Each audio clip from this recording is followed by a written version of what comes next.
Malam telah larut, namun Budi belum bisa memejamkan matanya. Hanya pikirannya yang sibuk menerawang. Mira, istrinya, sudah terlelap di sampingnya. Ketika sedang asik merenung, tiba-tiba telinga Budi mendengar suara kepak sayap burung yang datang dari atap rumahnya. Budi terkejut dan sontak terbangun dari pembaringannya. Dia lantas menajamkan pendengarannya. Budi terkejut. Itu suara burung hantu. Suara itu kembali terdengar, tapi kali ini lebih keras dan dekat. Tubuh Budi sontak menegang. Dia mengumpulkan segenap keberanian, lalu bergegas keluar kamar. Ketika keluar, hembusan angin beraroma kemenyan menerpa wajahnya. Belum hilang rasa takutnya, Budi kemudian mendengar teriakan Jody, anak sulungnya yang berusia 11 tahun di kamarnya. Budi buru-buru masuk ke dalam kamar anaknya. Ketika masuk, Jody sudah terduduk di tempat tidurnya memeluk bantal. Matanya liar menatap ke seluruh sudut kamarnya. "Ada apa, Jody? Ada. Jody tergagap, peluh membasahi sekujur tubuhnya. "Ada apa, Jody?" desak Budi. Ada burung hantu di kamarku, ayah," jawab Jody terbata. "Burung hantu?" Pria 30 tahun itu lantas menyapu pandangan ke seluruh ruangan, tapi tidak tampak hal mencurigakan. Barangkali kamu bermimpi," tukas Budi berusaha menenangkan. "Tidak, ayah. Ketika aku terbangun, burung hantu itu sudah ada di atas tempat tidurku dan ingin mematuk kepalaku." Budi terkejut mendengar cerita Jody. Setelah peristiwa itu, Jody demam panas dan kerap mengigau. Kalau suhu badannya naik, Jody seperti orang kesurupan, berteriak histeris. Dalam pandangannya dia melihat seekor burung hantu yang siap mematuk kepalanya. Budi dan Mira, ibunya, khawatir melihat keadaan putranya. Beberapa kali mereka membawa Jody ke dokter, namun kesehatan Jody semakin memburuk. Analisa dokter mengatakan Jody hanya terkena panas demam biasa. Tapi Budi berpendapat lain. Sepertinya ada sesuatu yang membuat Jody seperti itu. Sepertinya Jody perlu dibawa ke orang pintar untuk mendeteksi apa yang sebenarnya terjadi. Tapi telah terlambat. 3 hari kemudian Jody mengembuskan napas terakhirnya. Setelah suhu tubuh anak itu naik dengan drastis, Budi dan Mira terpukul melihat kenyataan itu. Anak mereka meninggal dengan cara yang tidak wajar. "Aku turut berduka atas meninggalnya anakmu," ujar Amidin. "Terima kasih, Mit," saut Budi datar. "Maaf kalau aku tak bisa datang waktu itu," sesal Amidin. "Oh, gak apa-apa, Mit, aku maklum kok," ucap Budi lirih. Amidin adalah sahabat Budi. Mereka sempat bekerja sama merintis usaha percetakan. Namun seiring waktu, visi mereka tak lagi sejalan. Ada beberapa hal yang membuat mereka merasa tak cocok sebagai partner usaha. Budi kemudian memutuskan berjalan sendiri. Amidin mengerti dan menyetujui keputusan Budi. Mereka pun mulai merintis usaha masing-masing. Setelah mereka tak lagi bersama, usaha Budi berkembang dengan pesat. Pesanan kian mengalir dengan jumlah partai yang besar. Budi pun bisa menambah beberapa unit mesin dan mempekerjakan tenaga lebih banyak. Namun tak seperti Budi, usaha Amidin jalan di tempat. Perhitungan bisnis yang membabi buta membuat usaha percetakannya macet. Diam-diam iri bersarang di hati Amidin melihat kesuksesan Budi. Pukul 1 dini hari, Mira masih terjaga. Pikirannya melayang pada peristiwa yang menimpa anak sulungnya. Kematian yang tidak wajar bukan hanya menyisakan kesedihan, tapi juga menumbuhkan rasa penasaran di hatinya. Malam ini, Mira tidur di kamar Tika, anak bungsunya yang baru berusia 9 tahun. Karena Budi sedang keluar kota untuk mengurus bisnisnya. Ketika ingin memejamkan mata, telinga Mira mendengar suara kepak sayap burung di atas atap rumahnya. Mira terkejut dan sontak terbangun dari pembaringannya. Mira terkaget, itu suara burung hantu. Tubuh Mira sontak menegang. Suara itu kembali terdengar, tapi kali ini lebih dekat dan keras. Dengan mengumpulkan segenap keberanian, Mira bergegas keluar kamar.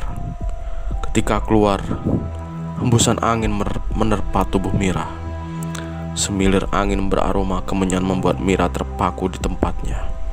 Tiba-tiba, entah dari mana datangnya, seekor burung hantu melesat ke arahnya, siap mencabik wajahnya. Refleks Mira menunduk sambil melindungi kepalanya dengan kedua tangannya. Aneh, burung hantu itu menghilang. Tak menyia-nyiakan kesempatan, Mira kemudian membuka pintu kamar Tika.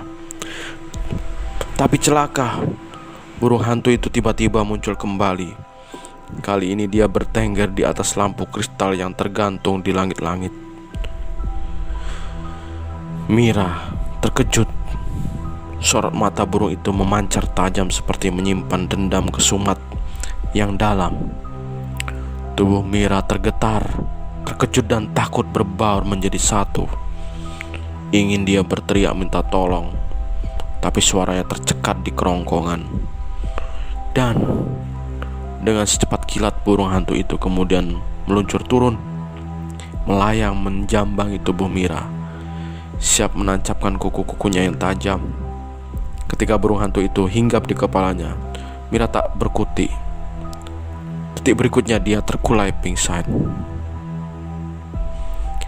Ketika pulang, Budi terkejut mendapati kondisi Mira seperti orang kehilangan ingatan. Tika mengaku tak tahu apa-apa ketika ditanya. Dia menemukan ibunya telah terkulai lemas di depan pintu kamarnya. Ketika siuman Mira malah menjerit-jerit histeris. Untunglah Mira tak sampai jatuh sakit. Dia hanya shock dan tak lama kemudian kondisinya pulih kembali. Aku tak boleh tinggal diam, kata Budi. Dia kemudian menemui dukun terkenal. Keluargamu kena teluh burung hantu. Teluh itu dibuat seseorang yang iri dengan kesuksesanmu. Jelas Mbah Parno, si dukun sakti. Budi terkejut. Jadi bagaimana caranya agar keluarga aku terbebas dari teluh itu, Mbah? Teluh burung hantu sebenarnya tak bisa dilihat dengan kasat mata. Dia hanya menampakkan wujudnya kepada korban yang diinginkan. Budi terkejut. Tolong musnahkan teluh itu, Mbah, pinta Budi. Baik, besok aku akan ke rumahmu. Tolong sediakan kemenyan, kembang 7 macam, beras kuning dan kain putih. Besoknya Mbah Parno datang. Kain putih persegi meter dilipatnya menjadi seperti burung-burungan, dan kemudian diletakkan di atas nampan berisi kembang 7 rupa dan beras kuning. Setelah semua siap, dukun itu membakar menyan sambil membaca mantra. Sesekali tangannya mengambil beras kuning dan dilemparkan ke segala penjuru ruangan 3 kali. Setelah membaca mantra, Mbah Parno kembali mengambil beras kuning. Beras itu kemudian ditaburkan di atas burung-burungan itu. Setelah ritual selesai, Mbah Parno terlihat kelelahan. Keringat membanjiri wajahnya.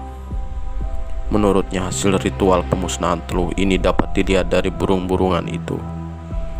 Ketika Mbah Parno mengambilnya, burung-burungan itu meneteskan cairan berwarna merah. Berwarna merah darah yang berbau seamis bangkai. Kini teluh itu telah musnah dan kembali kepada pengirimnya, kata Mbah Parno. Di malam yang sama, Amidin gelisah. Perasaannya merasa tak tentram. Sayup-sayup didengarnya kepak sayap burung mendekati rumahnya. Amidin terkejut. Firasatnya kian merasa tak enak. Tiba-tiba Amidin mendengar ada orang yang mengetuk pintu rumahnya. Dengan perasaan tak menentu, dia lalu membuka pintu. Ketika pintu terbuka, hawa kemenyan langsung menerpa hidungnya. Di hadapannya kini berdiri seorang nenek renta berkebaya seadanya, dengan tubuh yang penuh luka. Kepala tertunduk dengan rambut putih yang meriap-riap. "Ada perlu apa, Nek?" tanya Amidin antara takut dan gelisah. "Dukun itu mengembalikan aku padamu," jawabnya dengan suara serak mengerikan. Nenek itu kemudian menegakkan kepalanya, menatap Amidin lekat-lekat. Amidin tersentak. Wajah penuh keriput di depannya itu begitu mengerikan. Rautnya menyerupai burung hantu. Sorot matanya tajam seperti ingin memangsa. Tahulah Amidin siapa yang ada di hadapannya itu sekarang. Dia adalah perwujudan teluh yang pernah dikirimkan pada sahabatnya Budi. Tiba-tiba pelipis Amidin terasa perih. Rasa itu kemudian menjalar di dada dan perutnya. Kian lama sakit itu kian bersarang. Seiring hujaman mata si nenek ke arahnya, Amidin lantas mengerang hebat. Seluruh tubuhnya terasa ditusuk-tusuk beratus-ratus silat. Perih sekaligus panas. Beberapa menit kemudian tubuh Amidin tergeletak di lantai. Dan tak lama dia pun meregang nyawa.